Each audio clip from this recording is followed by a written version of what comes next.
Once, in a small forgotten village surrounded by dry hills and dusty roads, there lived an old woman named Begum Fatima.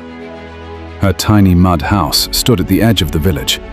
The walls were cracked, the roof was weak, and the wooden door made a soft sound whenever the wind touched it. But no matter how poor the house looked, it was always clean and peaceful. Every morning, before sunrise, Begum Fatima would sit outside with a cup of warm tea, quietly watching the world wake up. Birds flew across the orange sky, children ran through the streets, and villagers hurried toward their daily work. People often wondered how she stayed so calm, because life had taken almost everything from her. She lost her husband many years ago during a harsh winter.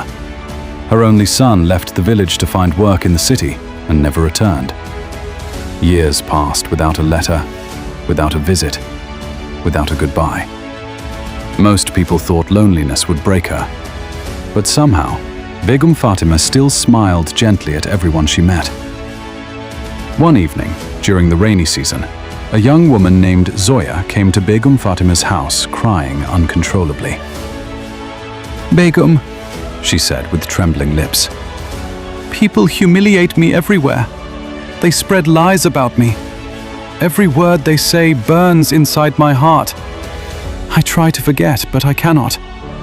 I feel angry all the time." Begum Fatima quietly listened without saying a single word. Then she slowly stood up and walked inside her house. A few moments later, she returned carrying an old clay pot filled with water. "Take this," she said softly. Zoya held the heavy pot in her arms. "Now keep holding it." Minutes passed. Soon, Zoya's arms started hurting.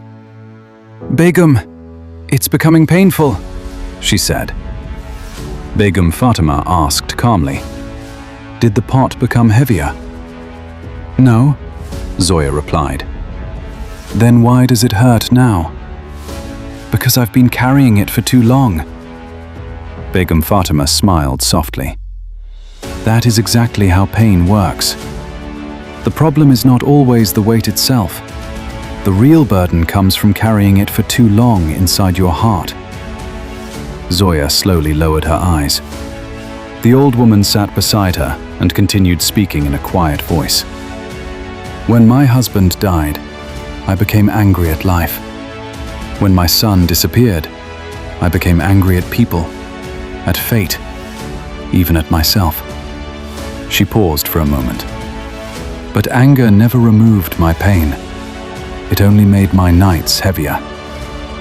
The day I stopped reacting to every wound, the day I stopped carrying every hurt inside me, my soul finally became lighter." Rain tapped softly against the roof as silence filled the room. Then Begum Fatima looked at Zoya and said, "You cannot stop people from speaking. You cannot stop hardships from coming. But you can choose whether their words live inside your heart or pass like the wind." Years later, villagers still remembered Begum Fatima's words. After her peaceful death, someone wrote a sentence outside her little house. "Life gives everyone pain, but reactions decide who suffers the most." And from that day on, whenever people felt crushed by anger or hurt, they remembered the old woman who taught the village the secret of peace.